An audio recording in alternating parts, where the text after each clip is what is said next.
यह महात्मा गांधी की कांग्रेस नहीं है।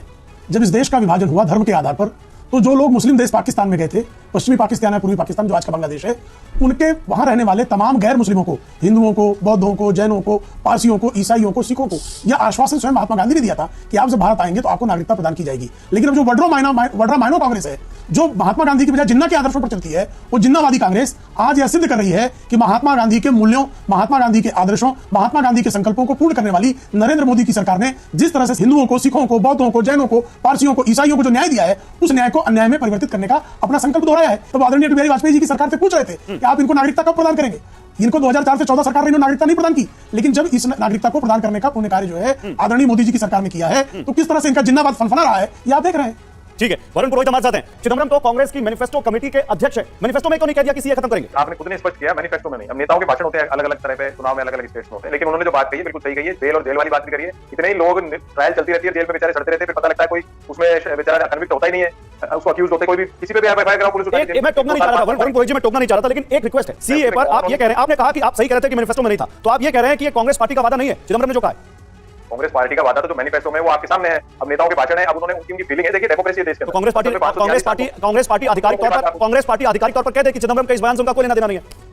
चुनाव बीच में सब कुछ बीजेपी चाहे जैसे कहते, बीजेपी चाहे जैसे कहते, तो पुलिस के फॉर्मेट थोड़ी है। 543 सांसद रहेंगे, सब संसद किसी बनी अपने हिसाब से, लोग अपने प्राइवेट बिल भी लाते हैं, अपनी बहस भी लेते हैं, फिर उसके बाद एक सामूहिक रूप से पास होता है। ये तो हमको कांग्रेस पार्टी के senior leader, one of the most senior leaders, और कांग्रेस पार्टी अगर वो कह रहे हैं तो हम मानते हैं कि कांग्रेस पार्टी कह रही है। आप नहीं मानते चिदंबरम को कांग्रेस पार्टी का नेता? नहीं, मैंने आपकी बात तो सुन लो, मेरी बात मेरा वर्जन ही सुनना नहीं। मैं आपको कह रहा हूं डेमोक्रेसी है, उन्होंने जो बात कही उसी को मैं आगे बढ़ा रहा हूं। जितने कानून इन्होंने बनाए 10 साल में, इन्होंने अपने हिसाब से बनाए, समय काल परिस्थिति के अनुसार कानून बनते हैं। हमारी सोसाइटी प्रोग्रेसिव डायनामिक है। पहले क्या होता था, जैसे फैमिली लॉ में किसी ने लड़की ने कंप्लेंट कर दी तो उठा के 498 में सारा परिवार बंद, उसमें बदलाव आया। अब इंक्वायरी होती है, पुलिस उसको गिरफ्तार नहीं करती, कई चेंजेस आए। तो हम इन्होंने 10 साल में चेंजेस किए, लेबर कोड में भी चेंजेस किए, उन सबको हम वापस से रिव्यू करेंगे और उसके हिसाब से वापस ही करेंगे। एक मिनट रुकिए सर, अब क्लैरिटी आ गई ना। तो कांग्रेस पार्टी के नेता वरुण पुरोहित कह रहे हैं कि पी चिदंबरम ने जो कहा है वो कांग्रेस पार्टी का वादा है, और 10 साल में जो कानून बनाया जिसमें सीएए भी है, जिसमें भारतीय न्याय संहिता भी है, जिसमें किसानों से जुड़ा कानून भी है, कांग्रेस पार्टी सत्ता में आई तो उसको खत्म कर देगी। बोल दीजिए फिर जल्दी क्यों बना रहे हैं सर? लेबर कोड भी है, मैं ऐड कर रहा हूं, लेबर कोड भी रिव्यू करेंगे सब चीजों को। हमारी आइडियोलॉजी सोशलिस्टिक है, सोशल वेलफेयर कांसेप्ट के हिसाब से, इनकी पूंजीवादी व्यवस्था, मानसिकता, राइट्स रहे शुरू से, ये उसी हिसाब से ला रहे थे। कृषि बिल और लेबर कोड, हम उसमें सुधार करेंगे, हमारी आइडियोलॉजी के साथ करेंगे। सारी सरकारें अपने हिसाब से करती हैं, उसमें राज्य सरकार उसमें खराबी क्या है? उसमें खराबी क्या है जो उसको खत्म करेंगे, ये तो बताइए। नहीं, इन्होंने क्या चेंजेस किए मुझे बताइए, क्या खराबी इनके हिसाब से खराबी लगी जो चेंजेस किए ना, लेबर कोड क्यों बनाया, क्यों आईपीसी सीआरपीसी से एविडेंस एक्ट में बदलाव किए, इनको अच्छा नहीं लगा, इनको ठीक नहीं लगा, इनके हिसाब से। मैं थोड़ी कह रहा हूं गलत है, इनको जो इनके हिसाब से इन्होंने संशोधन कर दिए, हम हमारे हिसाब से करेंगे। तो ये तो डेमोक्रेसी होती है। अगर इन्होंने एक चीज कोई कर दी तो 100 साल तक वही चलाए, या 300 साल तक मोदी जी करके वही चलेगा। ये तो लड़ाई चल रही है मैं और हमके पूरे देश में। भारतीय लोकतांत्रिक व्यवस्था अगर इन्होंने कोई कानून बदला तो आप भी कानून बदलेंगे, आपके पास कोई तर्क नहीं है इसका? अगर आप ये कह रहे बीजेपी ने कानून बदला तो हम बदलेंगे, ये क्या बात हुई भाई? मैं ये पूछ रहा हूं, बीजेपी के प्रवक्ता बताएंगे क्या खामी थी? मैं ये पूछ रहा हूं कांग्रेस पार्टी के नेता ये बताएं कि जो कानून रद्द करने की बात वो कह रहे हैं उसमें गलती क्या है, उसमें खराबी क्या है, सीए में क्या खराबी है?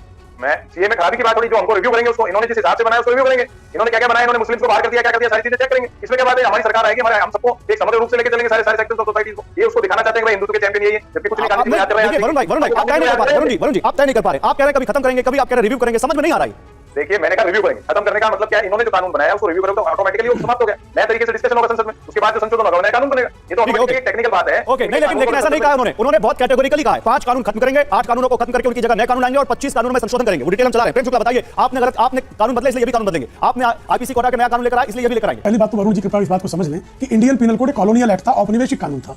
ये कांग्रेस की सरकार ने नहीं बनाया कानून था, ये मैकाले ने बनाया था 19वीं सदी में। ये 19वीं सदी का कानून था जो कंटिन्यू कर रहा था, जो औपनिवेशिक व्यवस्था में जो उपनिवेश की जो प्रजा थी उसको दंड देने का प्रावधान था। हमने न्याय देने का प्रावधान लाया है।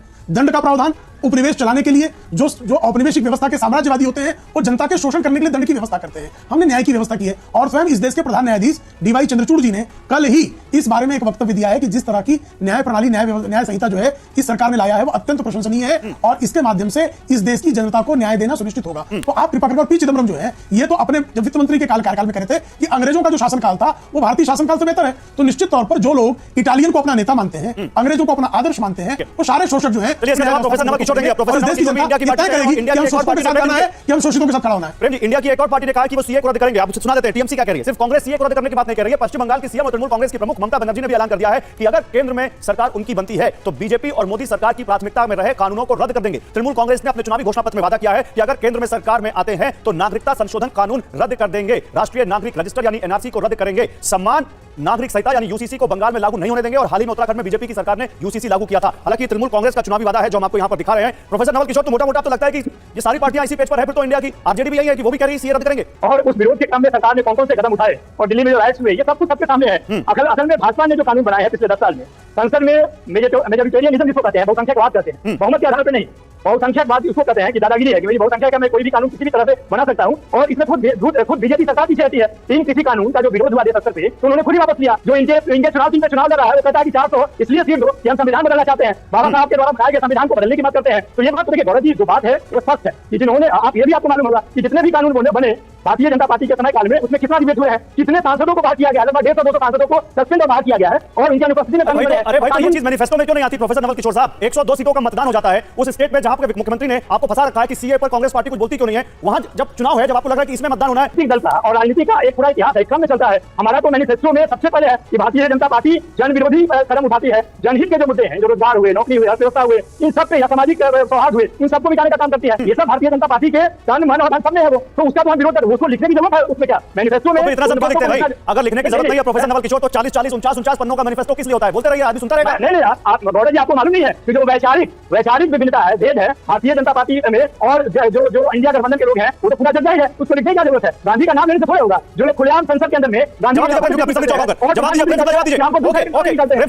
जिन्नावादी जो है, एक तरफ डॉक्टर बाबा साहब आम्बेडकर की दुहाई देते हैं। डॉक्टर बाबा साहब आम्बेडकर ही चाहते थे कि पाकिस्तान और तत्कालीन पूर्वी पाकिस्तान जो आज का बांग्लादेश है, वहां की समग्र हिंदू, बौद्ध, जैन, सिख आबादी को भारत में लाया जाए। और डॉक्टर बाबा साहब आम्बेडकर के स्वप्न की पूर्ति भारतीय जनता पार्टी के नेतृत्व में नरेंद्र मोदी की सरकार करती है। तो जो बाबा साहब आम्बेडकर के विरोधी है, जिन्होंने लक्ष्मणपुर बातें जैसे कांड करके दलितों को जिंदा जलाने वालों को पालने का लालू प्रसाद यादव जी जैसे लोगों ने काम किया है, जो डॉक्टर बाबा साहब आम्बेडकर के विचारों को ध्वस्त करने वाली डॉक्टर बाबा साहब आम्बेडकर की, उनके पार्थिव को कहीं समाधि की जगह न मिल जाए, इसलिए उनको अपमानित करने, जिन्होंने डॉक्टर बाबा साहब आम्बेडकर को अपमानित किया, डॉक्टर बाबा साहब आम्बेडकर को भारत रत्न नहीं लेने दिया, पंचतीर्थ नहीं बनने दिया, वो बाबा साहब आम्बेडकर के जो लोग थे, जो यहाँ भारत आना चाहते थे, अब वो भारत में शरण ले लिए हैं, वो आम्बेडकरवाद के विरोध में ही ये जो जिन्नावादी है ये फनफना रहे हैं। ठीक है, एक मिनट समीर चौकाकर जी, ये सीए का मुद्दा बीच चुनाव में क्यों आ रहा है? मैं तो कहना चाहता हूं, कहावत है ना कि ना नोमन तेल होगा ना राधा नाचेगी। कांग्रेस इस बात को जानती है क्योंकि सरकार आने वाली है। लेकिन अगर कांग्रेस को इतना ही था कि सीए को हम लागू नहीं होने देंगे, सरकार आएगी तो हटा देंगे, तो कांग्रेस अपने घोषणा पत्र में लेके आती। चिदंबरम तो घोषणा पत्र के अध्यक्ष थे, इतने सीनियर नेता का, राहुल गांधी अपनी रैली में इस बात का जिक्र करते थे कि हम सीए को नहीं लेकर आएंगे। दरअसल कांग्रेस अंग्रेजों से इंस्पायर्ड रही है, वो ये नहीं चाहती कि अंग्रेजों के काल में बने हुए कानून बदले। ये वही कांग्रेस है जो रात को कर सकती थी, नहीं किया, प्रधानमंत्री मोदी ने किया। यही वही कांग्रेस है कि देश के सैनिक देश के लिए मरते रहे, प्रधानमंत्री मोदी ने उनके लिए वॉर मेमोरियल बनाया, कांग्रेस उनके लिए वॉर मेमोरियल तक नहीं बनवा पाई।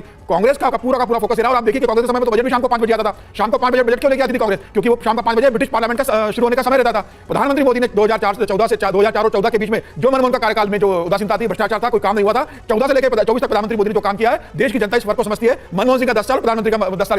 इसी को लेकर प्रधानमंत्री ने अपनी रैली में आज निशाना भी साधा है। प्रधानमंत्री मोदी ने राजस्थान के जालौर और बांसवाड़ा में बड़ी रैली की, जिसमें उन्होंने कांग्रेस पर जमकर वार किया। उन्होंने कहा कांग्रेस ने जिस तरह परिवारवाद और करप्शन बढ़ाया, उसी पाप की सजा आज कांग्रेस को मिल रही है। सुनिए क्या कहा। परिवारवाद और भ्रष्टाचार का दिमक फैलाकर देश को खोखला कर दिया और उनके इन्हीं पापों की सजा आज देश कांग्रेस को दे रहा है। और खास करके देश का युवा इतना गुस्से में है, वो दोबारा कांग्रेस का मुंह देखना नहीं चाहता। मोदी जी ने इस देश में से परिवारवाद को नाबूद किया है। मोदी जी ने जातिवाद और तुष्टीकरण को भी समाप्त करने का काम नरेंद्र मोदी जी ने किया है। और मोदी जी ने हर एक व्यक्ति का विकास करने का काम नरेंद्र मोदी जी ने किया। इतने सालों से ये कांग्रेस पार्टी और इनके साथी लालू जी कहते थे गरीबी हटाओ, मगर गरीबी नहीं हटती थी। एक 10 ही साल में मोदी जी ने 80 करोड़ से ज्यादा देश की जनता को प्रति माह प्रति व्यक्ति 5 किलो अनाज मुफ्त में भेजने का काम नरेंद्र मोदी जी ने किया। ये साफ कह रहे हैं भ्रष्टाचार के कटघरे में आपको खड़ा कर रहे हैं, और आप वो जो कानून है जिससे भ्रष्टाचार से निपटना है, आप कह रहे हैं कि हम उसी कानून को खत्म कर देंगे। देखिए गौरव जी, बड़ा हास्यास्पद है। अब तो पूरे देश में ये चर्चा है कि मोदी सरकार का मतलब झूठी सरकार है। जिस मोदी जी के बारे में चिराग पासवान बैठते हैं, जिनको आप कह सकते हैं कि परिवारवाद है या नहीं, तो आप बताइए। और दूसरे तो उनके अध्यक्ष हैं, उनके माता और पिता दोनों राजनीति में थे, और उसके बाद परिवारवाद खत्म करने का बात करते हैं। बिहार की जनता समझती है नंबर 1 कि 25 में से 23 जो भ्रष्टाचारी जिसको भारतीय जनता पार्टी करती थी, उनके दल में जाते ही उनका सारा जो आरोप था खत्म हो गया। कोई ईडी सीबीआई कोई नहीं गया। ये जो भ्रष्टाचार और परिवारवाद है, वो बिहार में जाकर कहना हास्यास्पद है। वहां के लोग जानते हैं कि मोदी जी वहां आकर कहते हैं कि एम्स बन गया है, एक ईट भी नहीं लगा। आपके नेता तो भ्रष्टाचार का आरोप है कि नहीं? आरोप नहीं, दोषी है। बल्कि आपके नेता तो बल्कि दोषी है, कन्विक्टेड है, भ्रष्टाचार का आरोप कन्विक्टेड है ना। यही देखिए, यही आपकी समस्या है। आपको ये मालूम है कि डीए केस में जब वो अगली कोर्ट में गए, सुप्रीम कोर्ट में गए, तो राइजर करी हुई। मैं पूछ रहा हूं आपके नेता को भ्रष्टाचार में सजा हुई कि नहीं हुई, और आपके नेता उसी सजा की वजह से आज चुनाव नहीं लड़ सकते। आपके नेता उसी सजा की वजह से चुनाव नहीं लड़ सकते आज। आपको आपकी समस्या ये है कि आपको समस्या मेरी नहीं है सर, समस्या ये है कि अगर आपसे उस पर सवाल पूछा जाए तो आप मिला जाते हैं। दूसरी बात सुनिए, पहले नहीं बोलते, पहले मैं बोल लेता हूं फिर आप बोलिए। पहले मैं सवाल पूछ लेता हूं। मैं ये पूछ रहा हूं, करप्शन का मुद्दा अगर उठा रहे हैं आप, उनके नेताओं पर उठाइए आरोप, लेकिन ये तो है, ये तो सच्चाई है ना कि आरजेडी के सुप्रीमो, बहुत सबसे बड़े लीडर, उनको करप्शन के मुद्दे पर सजा हुई। और हम न्यायिक प्रक्रिया में विश्वास रखने वाले लोग हैं। यहाँ देश के गरीब, दलित और जितने भी लोग हैं वो न्याय प्रक्रिया में विश्वास रखते हैं। न्याय प्रक्रिया के सबसे निचली अदालत से उनको सजा मिली है। निचली अदालत से एक और सजा मिली थी डीए केस में, सुप्रीम कोर्ट में गए तो खारिज हो गई। इस केस में भी जब अगली कोर्ट में, ऊपरी कोर्ट में जाएंगे तो खारिज होगा। हम इस पर विश्वास है, इसलिए हम न्यायिक प्रक्रिया में विश्वास रखते हैं। आपको मन है कहने का, सरकार को खुश करने का, आप कुछ भी कहिए, लेकिन सच्चाई ये है कि निम्न कोर्ट से हुआ है, जब सुप्रीम कोर्ट में जाएंगे तो ये खारिज